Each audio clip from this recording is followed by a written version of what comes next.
toutes et à tous, j'espère que vous allez bien. On se retrouve aujourd'hui pour une vidéo de mes films et séries du mois de septembre, vu qu'on arrive à la fin du mois. Alors, en première série que j'ai découverte, je sais que c'est une série qui est déjà connue depuis quelques années, mais je ne l'avais encore jamais regardée. C'est The Crown. Du coup, suite à la mort de la reine Elisabeth II, je sais que ma copine et moi on a voulu s'y intéresser, déjà en regardant quelques petits documentaires, etc., en lisant des articles, au fur et à mesure, en ayant envie de regarder cette série, alors qu'à la base j'avais jamais pensé à la regarder. Alors on en avait pour l'instant seulement à la moitié à peu près de la saison 1, il me semble. Donc ça fait pas longtemps qu'on regarde, et vraiment je pensais pas que j'allais aimer autant. Je pensais que ça allait être un peu barbant, un peu ennuyeux, étant donné que c'est la vie de la reine. Je pensais pas que ça allait être qu'il allait avoir autant de rebondissements, de péripéties, etc. Donc vraiment j'aime beaucoup cette série. D'ailleurs j'ai hâte de regarder la suite des épisodes. Alors à la base c'est une série qui était prévue en 6 saisons de 10 épisodes. Chaque épisode fait à peu près 1 heure. Donc ça ferait du coup 60 épisodes, donc 60 heures de visionnage.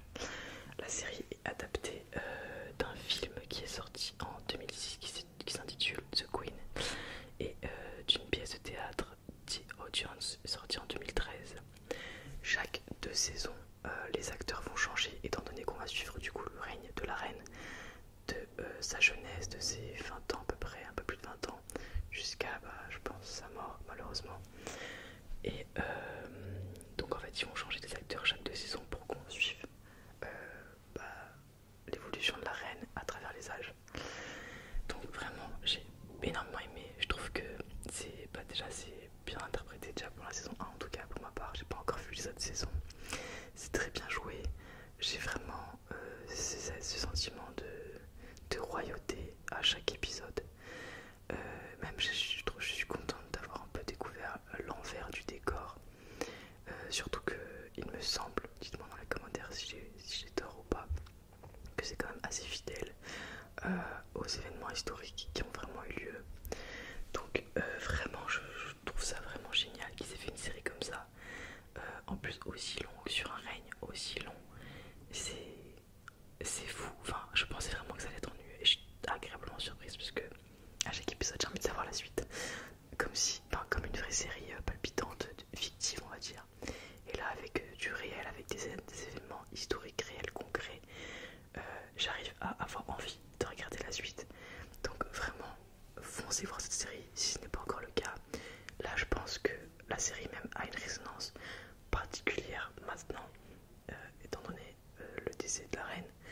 C'est-à-dire que là quand je la regarde, je me dis ah ouais, elle avait peut-être vécu ça et tout. Enfin, je sais pas comment dire, genre des fois j'y pense et je me dis, enfin ça me touche plus depuis son décès. Donc je pense vraiment, allez-y si vous ne l'avez pas encore regardé. C'est vraiment une série propre, géniale, vraiment. Je pensais jamais dire ça un jour parce que ça m'intéressait pas du tout. Mais vraiment, foncez, même si ça vous intéresse pas, vous allez trouver quelque chose qui va vous intéresser. Il y a quelque chose qui va vous accrocher. Donc voilà, c'est tout pour cette première série, donc The Crown. Alors ensuite, je vais vous parler d'une autre série qui est sortie il y a 2 semaines sur TF1, qui se nomme Les Combattantes. Elle sort, il me semble, chaque dimanche soir ou chaque lundi soir, je sais plus. Bon, ou dimanche ou lundi soir. Il y a 2 épisodes chaque dimanche et chaque lundi soir, ou chaque lundi soir. Alors pour l'instant j'ai vu que les 2 premiers épisodes, j'ai pas encore eu le temps de regarder l'épisode de cette semaine. Alors vraiment, donc déjà en termes de synopsis, qu'est-ce qui se passe?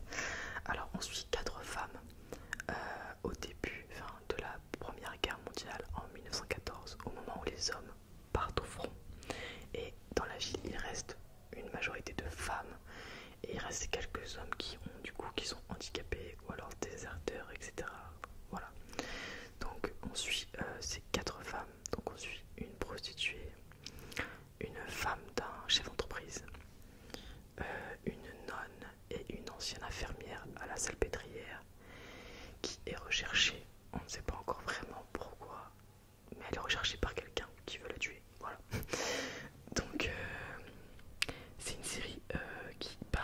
je pensais pas que j'allais autant aimer. Alors déjà, donc, c'est une série historique, c'est-à-dire que je trouve que je trouve ça fou de vraiment, enfin, de voir vraiment la cruauté de la guerre. C'est-à-dire il y a des moments où on va voir des Allemands tuer des enfants comme ça, de sang-froid. Après, je ne dénigre pas les Allemands et tout, enfin, je sais que c'est en période de guerre, mais le fait de voir ça, même à la télé, je me dis non, mais ça a vraiment existé et ça s'est vraiment passé comme ça aussi. Donc, ça m'a un peu glacé le sang, j'étais en mode waouh, enfin. Donc, vraiment, c'est très bien joué, je trouve aussi. Je sais pas ce que vous en pensez, dites-le moi si vous avez vu cette série. Moi, vraiment, je trouve que c'est bien joué. C'est des grandes actrices, enfin, c'est des actrices connues du cinéma français. Alors, en termes d'actrices, on a Julie Debona, Sophia Esaïdi, Audrey Fleurot, qui est aussi connue pour de nombreux rôles dont HPI, son rôle dans Intouchable, etc. Camille Lou, Tom, je sais pas comment on dit, Lib ou Leb, excusez-moi, et Yannick Jouara. Du coup, alors c'est une série qui est franco-belge, donc elle est diffusée en Belgique et en France. La Belgique, il me semble qu'elle est un peu en avance par rapport à nous, d'une semaine, je crois. Mais vraiment, ça reconstitue vraiment bien l'ambiance qu'il y avait pendant la guerre. Donc on les suit. Alors elles sont dans les Vosges, près du front en fait, près de la ligne de front où les Français doivent défendre la France avant que les Allemands empiètent trop sur le territoire. Et donc on suit. Alors donc la nonne dirige un couvent où son couvent est devenu carrément un genre d'hôpital pour les soldats qui reviennent du front. Donc il y a vraiment du sang partout, des soldats blessés, des soldats traumatisés, des soldats meurtrie, mais que ce soit physiquement et psychologiquement, et elle découvre ça, elle est vraiment sous le choc aussi, la nonne qu'on suit. Donc en fait, et chaque femme, en fait, la vie de chaque femme va s'entrecroiser, elles vont se lier, etc. Et chaque femme a son parcours, c'est-à-dire qu'on va suivre la nonne avec l'ambiance en couvent, etc. On suit l'infirmière de la salpêtrière qui se fait poursuivre. Voilà. Mais elle, du coup, elle va commencer à travailler dans le couvent pour aider les gens qui soignent les soldats blessés. On va suivre aussi, du coup, une prostituée donc, qui est jouée par Audrey Fleurot. Et elle va vouloir tout le temps chercher où est la ligne de front, où sont les soldats. Et on comprend pas pourquoi au début. Je vous dis pas parce que voilà, je préfère que vous regardiez. Mais elle va vraiment essayer de comprendre. Elle vient de Paris exprès. C'est quoi l'intérêt en fait de venir de Paris pour être près de la ligne de front? On comprenait pas. Donc vraiment regardez, vous allez comprendre et vous allez aimer, je pense. Et en fait on voit voilà, les vies s'entrecroisent, elles passent. Enfin, c'est vraiment beau en fait à voir, je trouve comme série. Et vraiment elle est. Enfin moi je trouve que c'est très bien aussi en termes historiques. Bon, c'est pas un documentaire, etc. Il y a bien sûr des histoires, etc. Mais en termes de réalité historique, enfin, je trouve ça très intéressant, ça nous parle en fait instantanément. Donc vraiment, n'hésitez pas à aller regarder cette série, elle est vraiment superbe. Je dis que quand les séries sont superbes, mais aussi je dis quand je n'ai pas aimé un film ou une série, vous allez le voir juste après. Alors ensuite, j'ai commencé à regarder une série sur Netflix qui se nomme Detox. Alors, j'avoue que bon, j'ai regardé parce que ma copine voulait regarder. Elle a continué à regarder. On a regardé, je crois, 4 ou 5 épisodes. Pour moi, la série, l'idée est bonne dans le sens où l'idée c'est que deux personnes, en fait, je sais plus, chez son cousine ou meilleure amie, bon, deux filles vont décider de faire une détox de téléphone. Elles vont jeter leur téléphone, enfin au début elles veulent les jeter, bref finalement elles les donnent à quelqu'un qui enferme leur téléphone, leur ordinateur, tout ce qui est moderne on va dire, pendant 30 jours parce qu'elles sont trop dépendantes de ça. Et peu à peu on va voir que sa famille autour, leur famille, leurs amis vont suivre aussi un peu ce mouvement et vouloir aussi jeter entre guillemets leur téléphone, etc. Alors l'idée était bonne, mais je trouve qu'il n'y a pas assez d'action. Enfin, c'est mon avis trouve que ça manque de peps, de dynamisme. Franchement, il y a des moments où je me disais bon, après je regardais parce que ma copine voulait voir la suite, donc peut-être qu'elle a bien aimé, mais moi vraiment ça m'a pas, je trouvais ça un peu fade comme série. Donc voilà, ça c'est mon avis. Après chacun a son avis sur les films et séries, chacun aime peut-être des catégories de films ou de séries, enfin voilà. Autre film, alors il y a le film, j'ai regardé donc le film Full Metal Alchemist sur Netflix. Alors je l'ai regardé parce que j'avais lu, il me semble, tous les mangas qui étaient sortis de Full Metal Alchemist à l'époque. J'avais vraiment adoré, j'avais tout lu, etc. Donc je me suis dit bon, il y a un film, pourquoi pas le regarder. C'est vraiment comment dire, après c'est trop, c'est déjà bon, après peut-être que c'est le côté manga et ils ont fait peut-être exprès, mais je trouve que c'est très mal joué. Vraiment, je sais pas, c'est écrit de partout. Je sais pas, j'arrivais pas à, limite ils auraient dû faire un dessin animé en film pour que ce soit mieux fait en fait. Enfin, j'ai pas compris. Donc vraiment, j'ai pas du tout aimé. Même alors que vraiment j'étais motivée par le fait de le voir, vu que j'avais aimé le manga et tout. Je crois que j'ai regardé la fin pour me dire bon, qu'est-ce qui se passe, mais vraiment sans envie, juste en mode bon, je vais regarder parce que voilà, j'ai commencé, autant finir. Mais vraiment, j'ai pas du tout aimé, j'ai pas accroché, j'ai perdu mon temps en fait en regardant ce film. Je sais pas ce que vous en pensez d'ailleurs, si vous l'avez vu, dites-moi peut-être que je n'ai pas perçu quelque chose, une ironie dans le film ou je sais pas. Mais moi, en tout cas, de mon point de vue, j'ai pas du tout aimé, je trouvais ça plat, mal joué. Je sais pas, voilà, j'ai pas du tout aimé. Alors, ensuite, dernier film.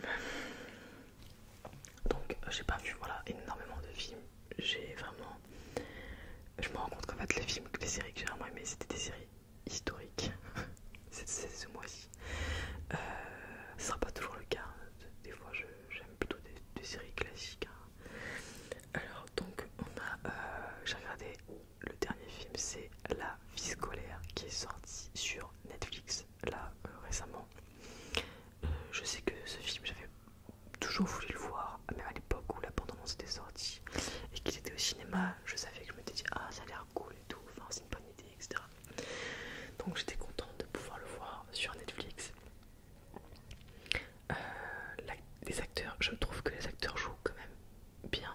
C'est pas surjoué, c'est pas ils en font pas trop ni pas assez. En fait, ils trouvent la façon juste de jouer. Donc ça, j'ai bien aimé en termes de jeu d'acteur. En termes de comment dire, de réalité des zones, des classes, on va dire, SECPA, etc. et tout. Je pense que c'est bien aussi représentatif. Il me semble que Grand Corps Malade d'ailleurs a produit en partie le film, je crois. Je vais regarder dessus. Donc ça a bien été même réalisé donc, par Grand Corps Malade et Mehdi Idir. Le film est sorti en 2019. Alors donc on suit en fait une nouvelle CPE qui est jouée par du coup elle joue le personnage de Samia Zibra et qui est jouée par Zita en rouge, je sais pas comment on dit son nom, mais elle est connue, enfin elle a joué dans quelques films français, notamment sur Netflix. Donc c'est une bonne actrice, je trouve, en général. Là je trouve que pareil, elle jouait vraiment bien. Alors elle suit, en fait elle rentre elle devient CPE donc d'un collège en zone ZEP, zone d'éducation prioritaire. Et au début on voit qu'elle a vraiment l'envie, et se dit ouais mais je comprends pas pourquoi les autres professeurs sont un peu dépassés par les événements, enfin voilà, et elle a vraiment l'envie de bien faire et de faire évoluer ses élèves, faire quelque chose de mieux. Et elle se rapproche donc d'un jeune garçon qui se nomme Yanis, il me semble, qui elle décèle en lui. En fait elle comprend que cet élève est vraiment intéressé par la cinématographie et elle se dit, enfin je vois qu'elle décerne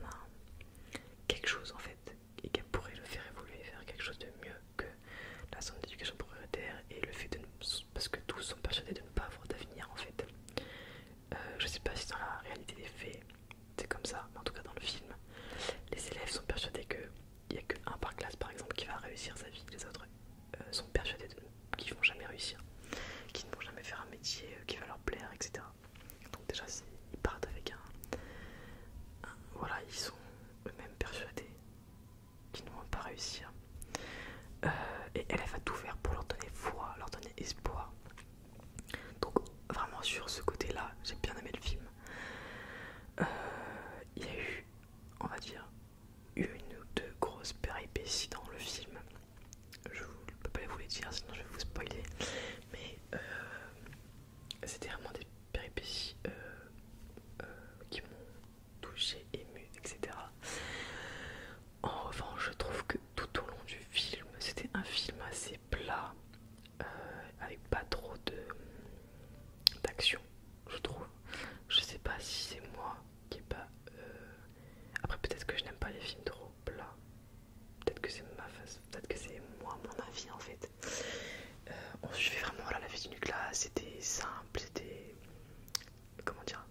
C'était pas simple de gérer la classe, hein, mais avec quelques petites péripéties. Mais j'étais pas en haleine en fait, voilà, c'est ça que je veux dire. J'étais pas en mode waouh, qu'est-ce qui va se passer ensuite? Donc voilà, c'est le seul petit reproche que j'ai à faire sur ce film.